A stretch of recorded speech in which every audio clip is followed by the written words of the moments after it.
Imaginez un enfant qui grandit et survit seul dans la forêt. Un enfant loup comme Dina Sanichar en Inde. Ou un cas moins radical mais mieux documenté. Victor de l'Aveyron, sans parole, sans culture, réduit à sa pure biologie.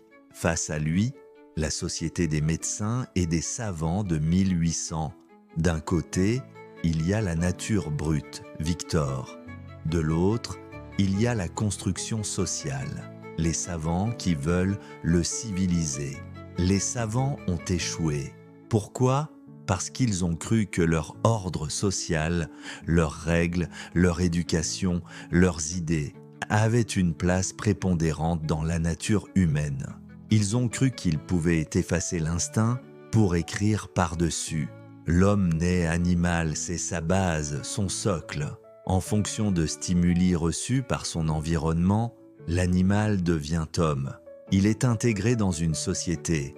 La société est une construction abstraite de notre esprit.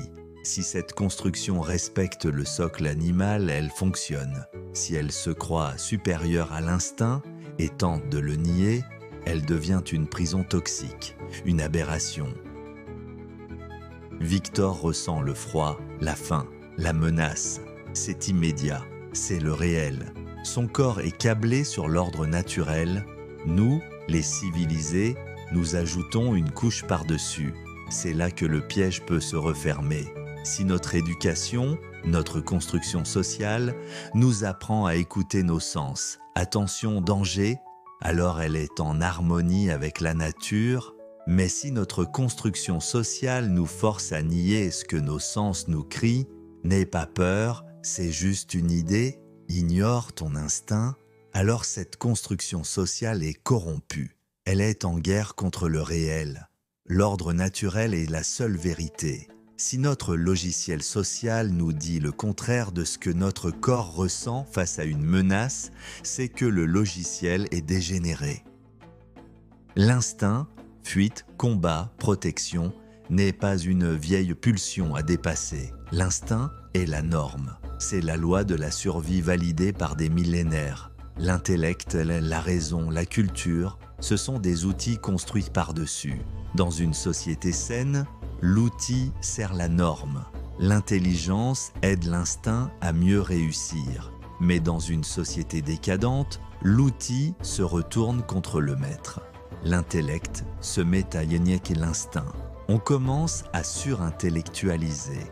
On se raconte des histoires compliquées pour justifier pourquoi on ne devrait pas se défendre ou pourquoi on ne devrait pas avoir peur. C'est de la folie.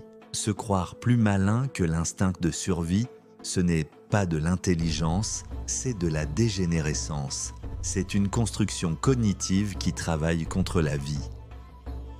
L'ordre naturel a une règle simple pour les groupes, la préférence pour les siens, la méfiance envers l'extérieur. C'est ce qui permet à une meute ou à une tribu de survivre. C'est l'instinct grégaire. L'ordre social est censé organiser cet instinct. Mais aujourd'hui, notre construction sociale tente de faire l'inverse. Elle essaie de nous faire croire que tout le monde est pareil, que la préférence est un mal, que l'exclusion est une erreur. C'est un mensonge artificiel.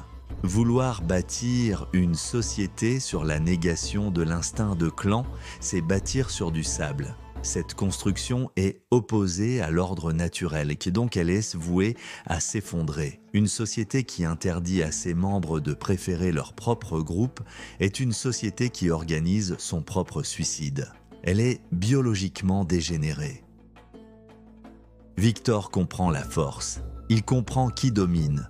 Dans la nature, l'égalité n'existe pas. Il y a des forts, des faibles, des chefs, des suiveurs. C'est l'ordre. L'égalité absolue est une invention cognitive, une fiction juridique, un contrat. Elle peut être utile pour gérer un tribunal, mais si on commence à croire qu'elle est biologiquement vraie, on sort du réel. Quand l'ordre social essaie de forcer une égalité totale là où la nature a mis des différences, il devient tyrannique et inefficace. Il nage à contre-courant. L'ordre ne nie pas la hiérarchie naturelle. Il construit des règles sociales qui tiennent compte de ces inégalités réelles au lieu de faire semblant qu'elles n'existent pas. Croire qu'on peut assimiler n'importe qui, c'est le sommet de l'orgueil de la construction sociale. C'est croire que la culture, l'artificiel, est plus forte que la nature, l'inné, l'origine, le sang. C'est faux. On peut coopérer, c'est un contrat, c'est cognitif. Mais on ne peut pas fusionner.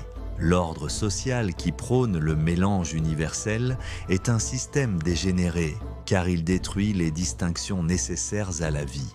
La nature procède par séparation et spécialisation. L'idéologie moderne procède par confusion et mélange. Ce système est contre nature. Il ne mène pas à une nouvelle humanité, il mène à l'entropie, le chaos où plus rien n'a de forme ni de sens. L'anomie, le chaos social, c'est le prix à payer quand la construction sociale divorce de l'ordre naturel. Quand les lois humaines contredisent les lois biologiques, les gens deviennent fous, ils perdent leurs repères. Aussi, on vous répète tous les jours que vos instincts sont mauvais et que des concepts abstraits sont bons, vous entrez en dissonance cognitive. La société moderne est malade de cela. Elle est une gigantesque construction mentale qui flotte dans le vide, coupée de ses racines terrestres et biologiques. Elle est dégénérée parce qu'elle ne sert plus la survie et la force du groupe, elle sert des idées abstraites qui affaiblissent le groupe. La nature dit, pour exister, impose-toi ou sois utile. La construction sociale moderne dit, tu as le droit d'être reconnu juste parce que tu es là. C'est un mensonge qui affaiblit tout le monde. L'accueil inconditionnel n'existe pas dans la nature. On accueille ce qui renforce le groupe. On rejette ce qui le menace. Un ordre social qui force l'accueil de ce qui le menace est un système pathologique. C'est un organisme qui a perdu son système immunitaire mental.